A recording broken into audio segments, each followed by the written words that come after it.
I can say in all confidence that I experienced what they describe as a dark night of the soul, like on my cold tile bathroom floor, bawling in the middle of a panic attack, couldn't breathe, had to get a paper bag, was hyperventilating, you know, really, really in it.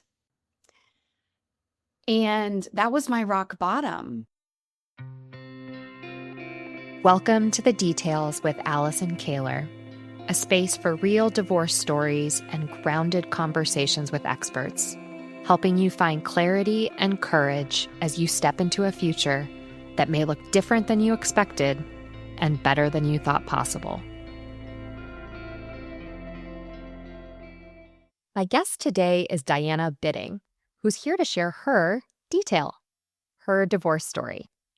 Diana is based in the Bay Area. She spent over a decade working with high-growth, venture-backed startups, and she's now the co-founder of Catbird Health, which offers holistic healing and trauma-informed care. She's also the mother to 2 beautiful children. Let's get into my conversation with Diana. Welcome to The Details, Diana. Thank you so much for having me, Allison. I'm excited to chat today. Thanks. So this is actually our second recording. And before we dive in, I want to share some of the context with our listeners about that. So Diana and I actually recorded last week, and we mutually decided that we're not going to publish that episode. And here's the reason why. So 2 things. One is I fundamentally believe that stories matter. Stories are super important. But it's not as much about what happened in our stories. It's really about the lessons we learn and the meaning that we make from those stories. And second, our stories involve multiple people, right? And especially when we're here talking about divorce stories, at a minimum, if we've gone through the divorce process, there are at a minimum 2 people through the process, us and our ex-spouse. And in some cases, there are children involved. And I share in my first solo episode that I did not have children with my ex-husband, but he's part of the story, and I'm being really discerning about how and when and what I share about my own story, because in no way do I want this podcast to be something that causes hurt to him or to the people that are important in his life. And so I think it's fundamentally that we share our stories with care. And I know that's important to you too, Diana. And so when we were debriefing after our recording last week, you said something to me that just totally stuck with me, which was, it's not about the details.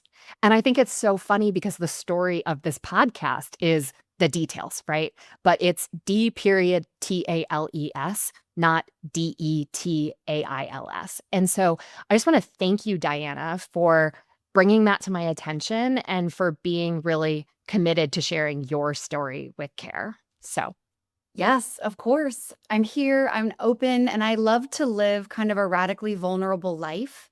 I wear my heart on my sleeve. I try to live very open-hearted and very open-minded. And what I hadn't fully appreciated is sometimes there are implications, to your point, around other parties being involved. And I think that marriage is one of those really special, sacred containers. I mean, at least I think it's sacred, where people see you on your worst days. They see you make your worst mistakes. They might witness a dark night of the soul. And that is the beauty of marriage. I mean, a lot of people wear masks in my marriage. I know I struggled with that, but there still are times where you kind of bare your soul, and that should be honored and kept kind of sacred and private. And so, yeah, to your point, I do have 2 children, and I also get along really well with my former spouse now. So I want to look forward, not backward. wonderful. Well, thank you again for being back here with us. And shall we dive into your story? Yes, let's do it. Wonderful. So, as I like to start these episodes, I say very open-endedly, Diana, can you share the story of your divorce? Of course, I would be glad to. My divorce story actually starts way, way back when I was a young girl, and it was really inspired by and motivated by the belief systems and the conditioning and the messaging that I was on the receiving end of growing up. And none of it was quote unquote wrong. It just didn't work for me. So I'm a child of the 80s and I was obsessed with Disney princesses. And I watched every single Disney princess movie. And if you go back and you look at the Cinderellas and the Snow Whites and the Rapunzels and all of these films that really send strong messaging to kids, their entire thesis is poor little single girl, you need a man to save you. Mm. You need someone to come galloping in on their horse and save you and protect you. And, there's a lot of, I think, subconscious conditioning around codependency and Mm. unworthiness, and you're not good enough. And it was that coupled with just a very traditional family structure. My mom was a full-time homemaker. My dad was pretty absent. And then when he was physically present, he was emotionally and spiritually and psychologically absent because he was very burned out and worked a really stressful job and went to an all-girls Catholic school.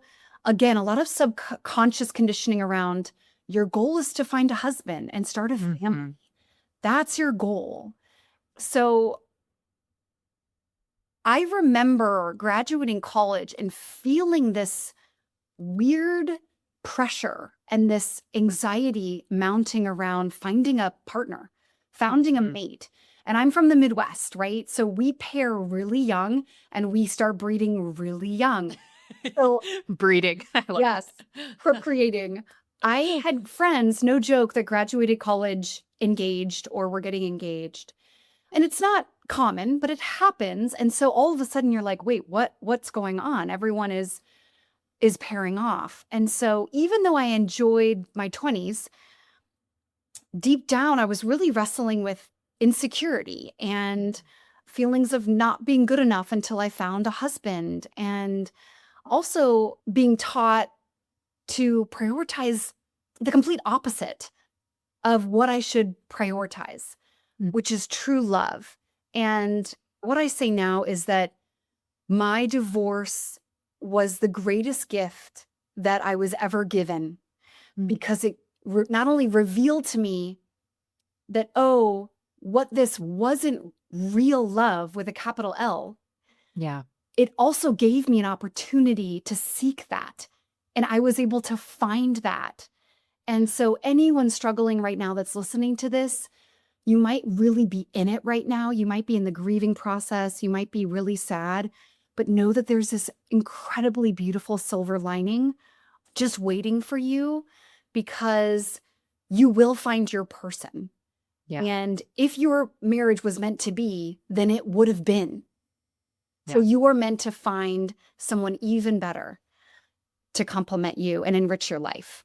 And I'm happy to dive into any other details that you want to.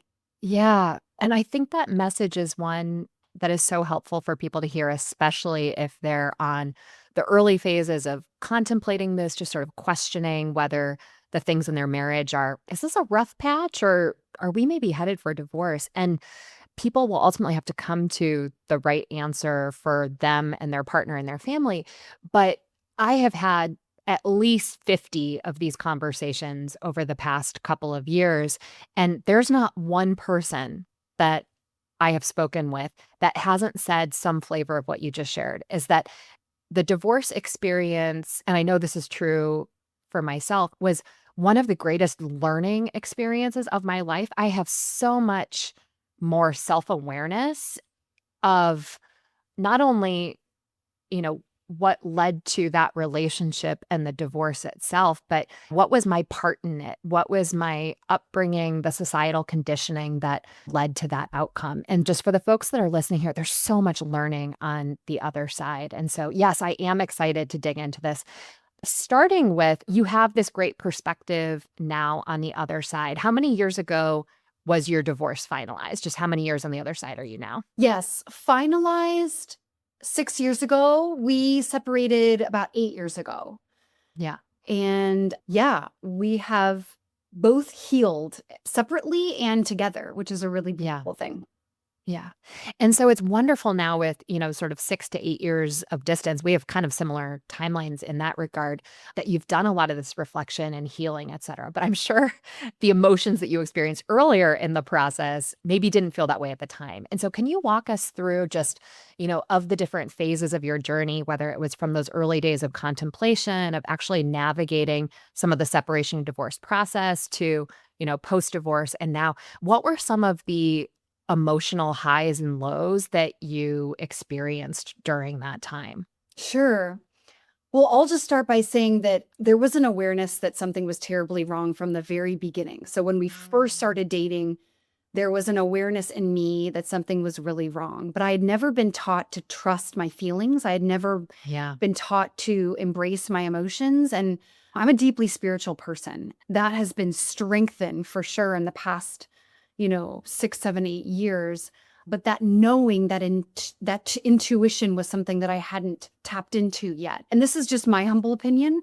I like to say that everything you've been taught about your reaction to your partner is wrong. You shouldn't embrace butterflies and which is a dysregulated nervous system when you're around your person and when you're first kind of getting to know your person.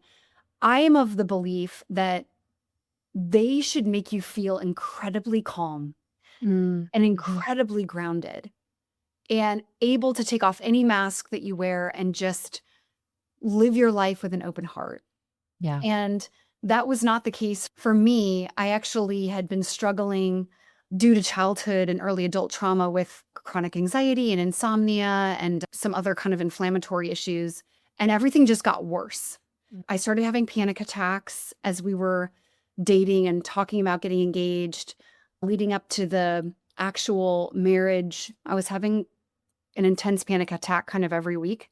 Mm. And again, I was just like, Diana, you know, it's just the stress of planning, ignore that. And it's a beautiful way of your knowing, your spirit guides, whatever you want to call it, sending you signals and red flags that Yeah. something is terribly wrong. And I will never, ever ignore that gut brain, that gut Yeah. feeling again. And so we went forward. I remember thinking, should I, like leading up to the weeks leading up to the wedding, should I cancel it? Should I cancel it? Ended up going through with it. And now, as the really good Roman Catholic that I was, Samesies, girl. yep, Samesies. yep, that I was trained or shamed into being, I'm not sure, we don't get divorced. Yeah. So then I was in this marriage where I was like, okay, well, I guess we're just going to power through. Yeah. Even though what started to happen, Allison, is I started to get very sick. Mm. I know now that I was kind of dying slowly. My marriage was killing me softly.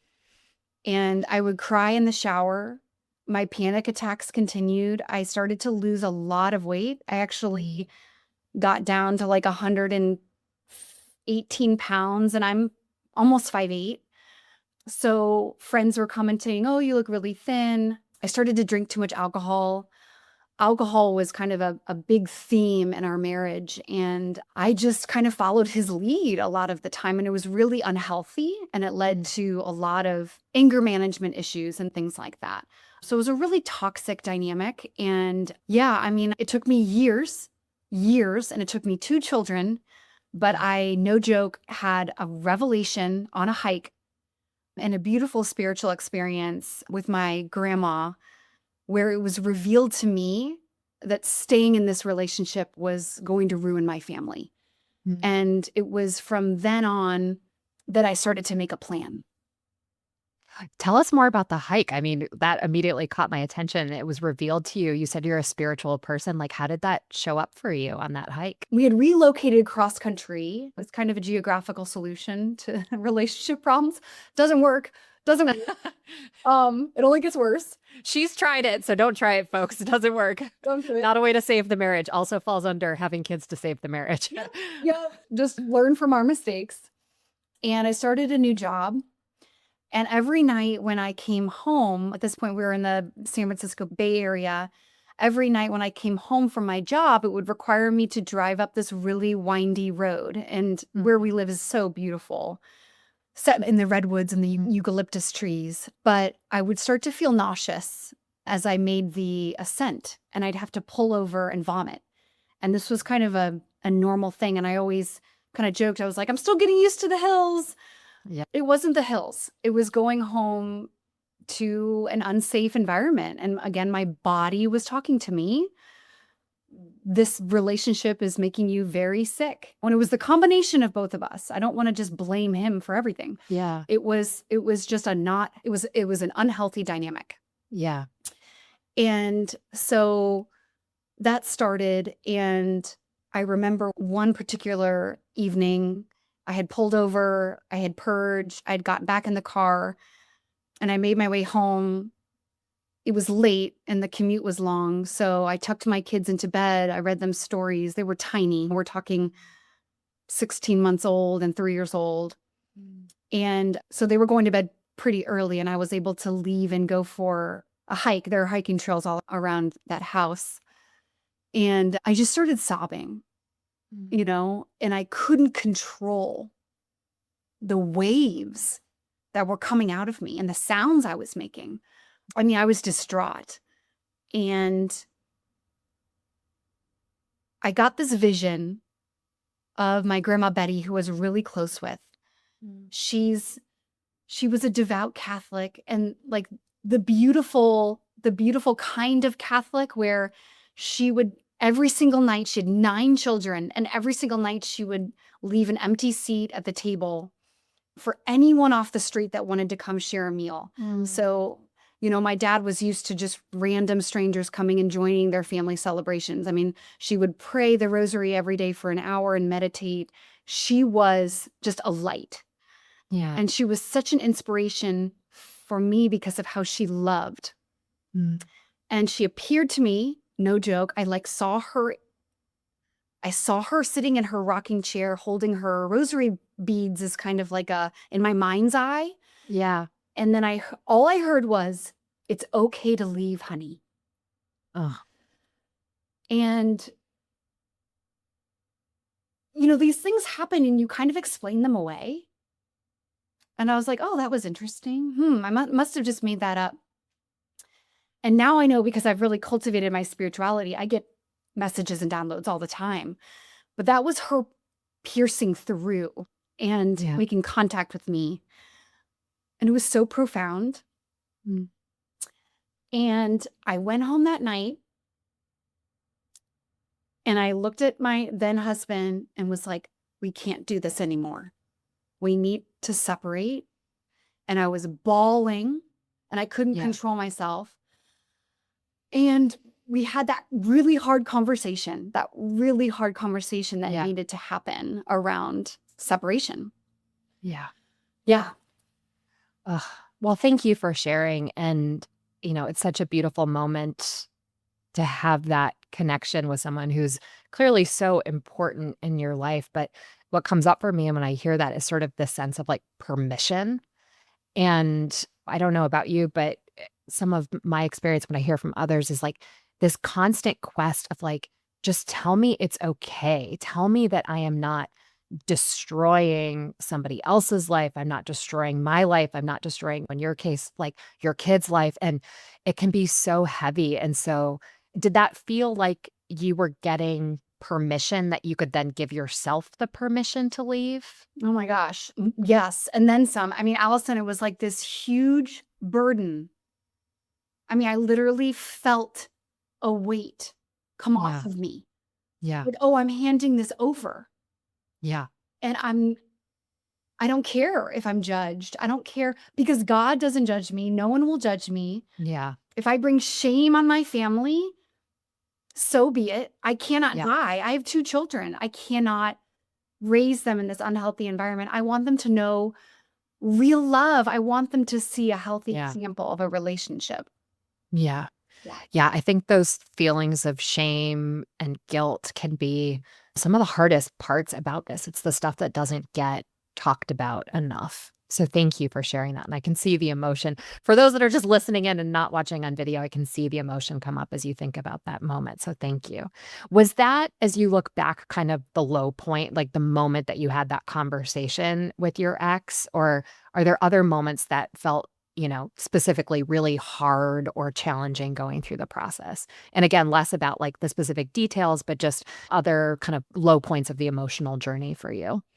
Sure. I mean, I can say in all confidence that I experienced what they describe as a dark night of the soul, like on my cold tile bathroom floor, bawling in the middle of a panic attack, couldn't breathe, had to get a paper bag, was hyperventilating, really, really in it. Yeah. And that was my rock bottom. And it was crazy, Allison, because then I started to get these signs immediately after that because I was asking, like to your point, I was asking for guidance. Yeah. I immediately started getting these signs, and the universe started opening up these doors to me. And I knew, oh, I'm on the right path. Like, this is actually the right decision.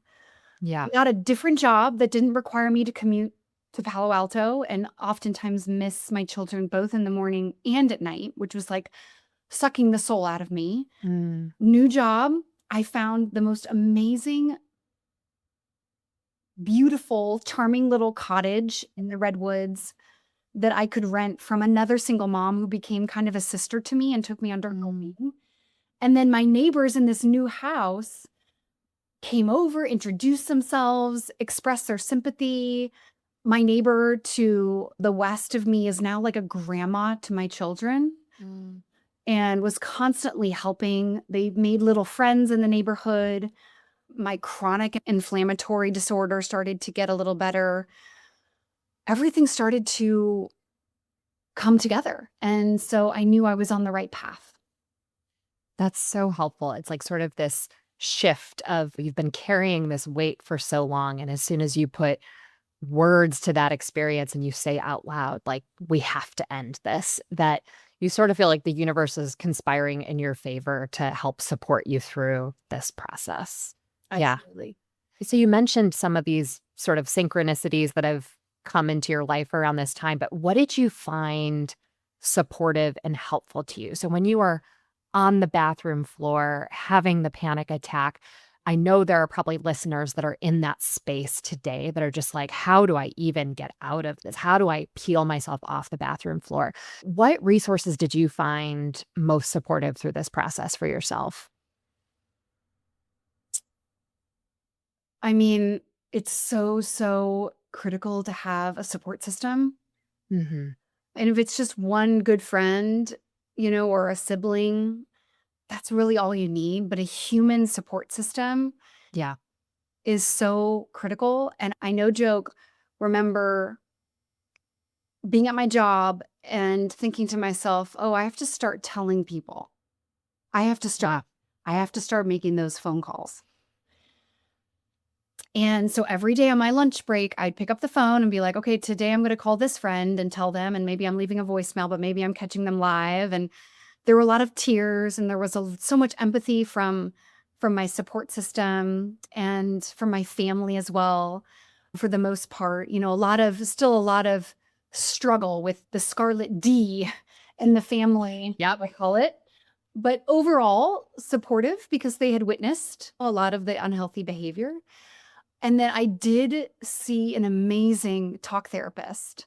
Mm. And what's hard about talk therapy is that there's this huge kind of quality spectrum, right, for people. And Yeah. I just happened to get lucky. And of course, she didn't accept insurance because the best home, Hard part. yep, best ones never do. So I was paying out the nose, but she was really, really helpful. And then I embarked on this massive, pretty dramatic healing journey, Allison, where I was like, oh, I'm all in because my body is breaking down. Yeah. I was still having panic attacks. I was suffering from all these different issues related to inflammation. I couldn't sleep. And the meds I was on were giving me all these terrible side effects. And I was like, that's it. I am righting this ship because I have 2 young children and I am a mess. I was a hot mess because, oh, by the way, COVID hit. Yeah. Good Lord. Homeschooling, like super intense, Oh God. I can't even imagine. super intense job as a product and growth marketing executive at a venture-backed startup in Silicon Valley. Homeschooling a three-year-old and a 5-year-old who, oh, by the way, did not learn anything for a year and a half. And we're not on Zoom. I mean, you try to tell a 3-year-old, sit and look at the screen with all your friends. And my daughter just started crying. She was like, Ugh. this is a tease. Why are they there? I want to be playing with them here. So that was a mess. And in the Bay Area, we were on lockdown for a very long time. Yeah. We couldn't even go to national parks. I mean, Yeah. or regional parks. They shut down the parks. So there were some odd things that people did to keep their mental and physical health. Of course, now we're all paying the price for that, which we can talk about later. But it was just a really, really challenging time, but started to just heal. And I started to go down the rabbit hole on trauma research. And finally, through the help of a dear friend, was able to connect the dots between childhood trauma, early adult trauma, all these physical and mental health symptoms I was experiencing, all the decisions that I had made, Yeah. and start to heal trauma at the core. Because a lot of people don't realize trauma isn't actually a mental health issue. It lodges in your nervous system and it's a full body disruption. It ruins your immune system, your endocrine system. It really sets off this massive disruption throughout your entire system, and you're just releasing all these toxic stress hormones. But basically tried all the things. I was my own guinea pig and tried all the things. And I'm happy to report that, inspired by all this trauma research, I was able to completely reverse all of my physical and mental health symptoms within like a 6-month period, Wow. which is insane because people battle these things for, I mean, sometimes their whole life. Yeah. Well, I'm so excited to dig in that specifically because that's part of the work that you do now. That I think as I listen to you speak, something that really sticks out from your story and several others that I've heard is just that divorce is a huge life transition in and of itself, but it often accompanies a lot of other really big life changes at the same time, right? You moved house, you changed jobs, you started to totally look at your physical and mental health in a different way. And you had the additional huge life transition that we all went through of COVID kind of on top of that. It's such a huge life transition because of all of the other things that come along with it. So bring us up to speed now on what is life like afterwards and tell us more about all of the things that you've learned about trauma through the process. Yeah, I mean, life is beautiful, Allison. Honestly, I'm so grateful for everything. I'm grateful for all the hardship. I'm grateful for the relationships that did or didn't work out. I'm grateful for all of the learnings, because that post-traumatic growth and that resilience and that ability now to tap into a level of joy and self-love and worthiness never, ever would have come about if I hadn't had that dark night of the soul, if I hadn't Yeah. experienced the shadow. And life is a roller coaster. People call it life school, and it's not supposed to be cupcakes and rainbows and butterflies. Some people get a really easy pass and they get the easy button in this particular incarnation for themselves. I actually look at those people and I have those people in my life and I'm like, you deserve this, Something must have happened in a prior life that like this is your chance. Right. But I'm also grateful for all the catalyst, Yeah. because I woke up. I woke up. I was living someone else's life. I was living a life that would make my parents proud, and I wasn't being authentic. And I actually I never knew what love was. I never experienced true love on a cellular level. when I'm not throwing my parents under the bus, they did the best that they can, but they say that you can never truly love someone else until you fall in love with yourself. And that is the cheesiest statement, but I believe it 210%. Anyone going through a divorce, no judgment if you jump back into a relationship, but your number one relationship should be with yourself and falling in love with yourself, because then you just radiate love. You attract, it's a law of attraction. You attract the right person for you. They're not intimidated by how confident and worthy you are. And it's the most beautiful thing. And now I have dedicated my career actually to helping people recover from trauma and reach those levels of joy and fulfillment and worthiness that I never had. And it took me a long time to get to, but it's a super cool project. And I'm so excited to help to educate the world on all of the misunderstandings about trauma specifically and how it shows up in our minds, bodies, and spirits.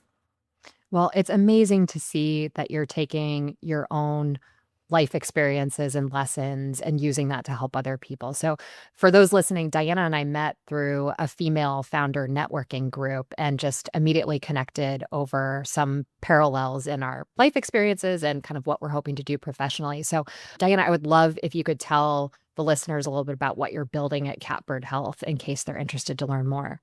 Of course. So, Catbird Health is a trauma recovery platform that utilizes a hybrid AI and human care model to help people target trauma-related conditions at their core. Again, a lot of people don't understand what trauma is.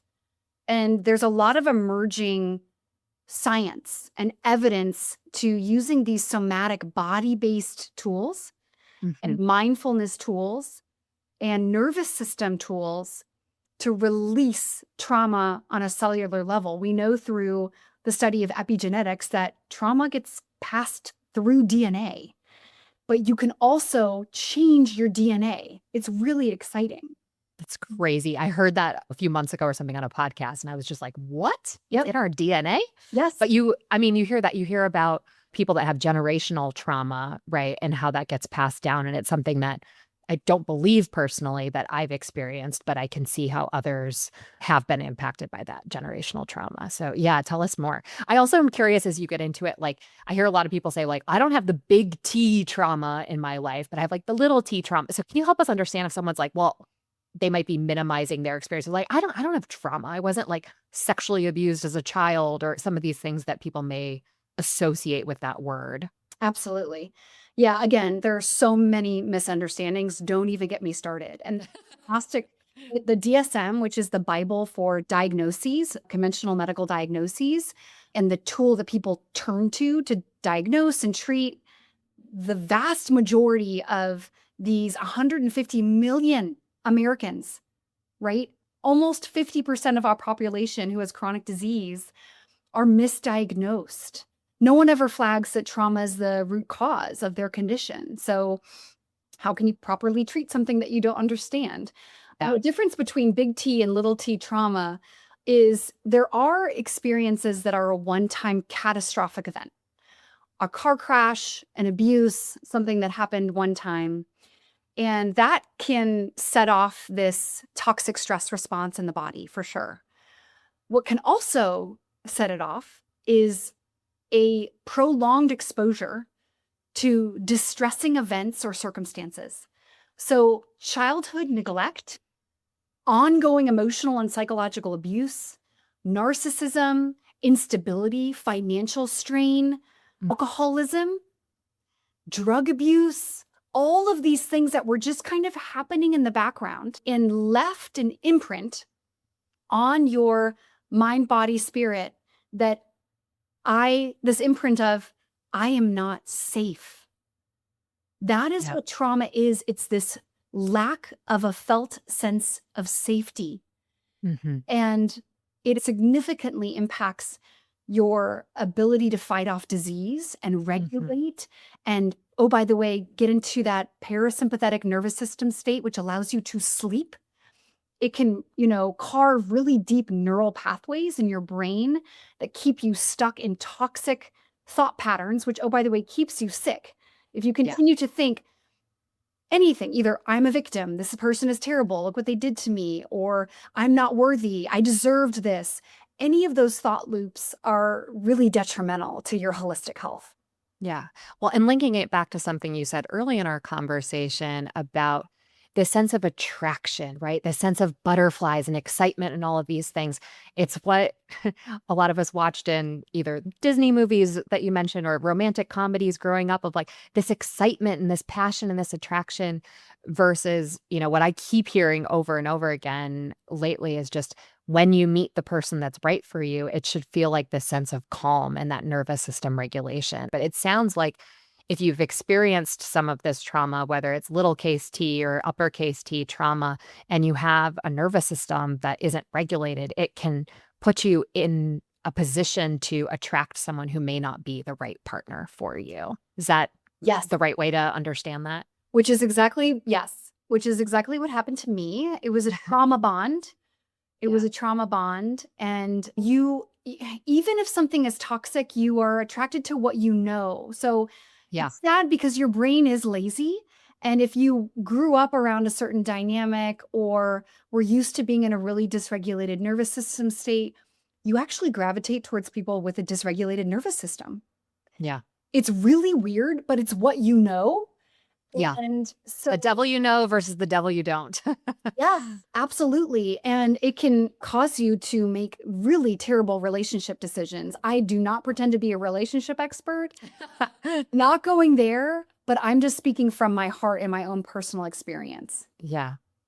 So you told me a little bit when we've talked in the past about some of the offerings that Catbird Health offers to folks if they're interested in learning more. Can you share that with our listeners?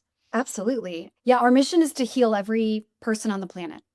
And That's a big mission, girl, and I I love it. know. Hey, go big or go home. Yes, do it.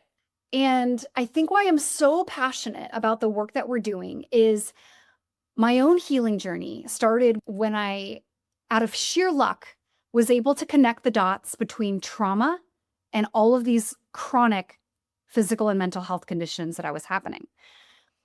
But that's just the first step. The literacy and the education is just the first Yeah. step. Like, oh, trauma. Oh, okay. So that's the link. Okay. What is trauma? How is it showing up? But then when you get into the how, after you understand the what and the why and the when and all of that, Mhm. you're oftentimes stuck staring at this overwhelming and intimidating mountain of information about how to heal trauma. I mean, even now you query Dr. ChatGPT and the robots will give you 50 different modalities to heal your trauma. Yeah, it's And overwhelming. they aren't right. And they're not trauma informed. So, for one, Right. meditation is really hard for people with trauma. Why? You don't feel safe in your body. How can you sit quietly in a room by yourself and heal and regulate your own nervous system in order to meditate if you don't even know how to do that, Yeah. if you don't even know where to begin?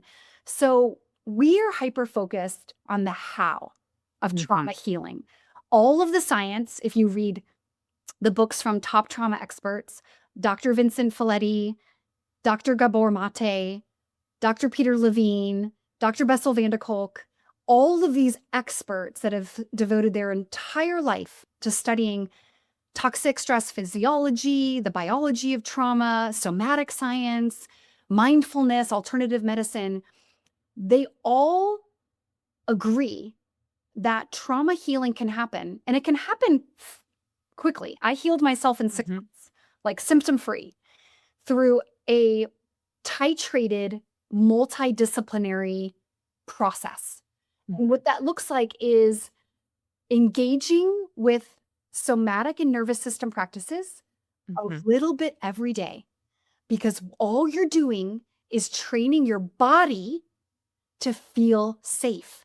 You Yeah. are creating a new normal of actually, you can relax, you can restore, you can create this environment in your body where healing can happen. Because if you are telling your body that you're running from a lion and you're Mhm. pumping yourself full of adrenaline, cortisol, all of these toxic Right. stress hormones, your body cannot heal. You're not Yeah. sending the right messages. So it starts with body-based somatic practices. Also some neuroplasticity, like we do cognitive rewiring, really powerful, but it's these amazing micro practices as well as these we do offer really intense somatic immersions Mm. as well to unwind trauma and target trauma at the core. Wonderful. Well, thank you so much for sharing. And we'll share in the show notes links to the resources that you offer if people want to learn more about the work that you're doing at Catbird Health. As we wrap up our conversation today, I would love to reflect back on where you were maybe earlier in your journey. And if the Diana now could go back and talk to the Diana that was on her bathroom floor having the panic attacks, what message would you want to give to that version of your earlier self? I would say a few things. One is know, deeply, deeply know that the universe is conspiring to support you and to meet you. And love, love, love is out there and within reach. So do not give up hope. Do not give up faith. This was just a learning moment. It was a learning experience. You'll never make these mistakes again, if you want to call them mistakes. And you have a second chance. You have a second chance at love. And also, I'm really passionate about starting the healing journey with a process of deep inquiry and also education. Mm. One of the most important things I did at the beginning of my healing process was understanding it's called an Adverse Childhood Experiences Score, an Mm. ACE. It's a nationally recognized survey. And actually, on the website that we'll link, I offer a free one. I also offer a free trauma-informed health assessment. But that score is so powerful because it releases any shame, it releases any guilt, it releases any kind of misunderstandings about why me, I messed up. Every single experience in your life, good or bad, has led you to this moment. Yeah. And now you can turn the page with this information about maybe your childhood or your early adulthood or your insecurities or things like that and start anew. You can do it and you can start fresh. Wonderful. Well, Diana, thank you so much for being here today.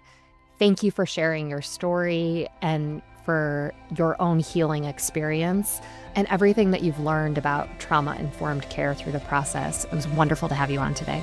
Thank you for having me, Allison. Thanks for listening to The Details with Allison Kahler. If this episode resonated with you, be sure to follow the show wherever you listen to podcasts. And please consider sharing it with someone who might benefit from it. New episodes drop every Tuesday.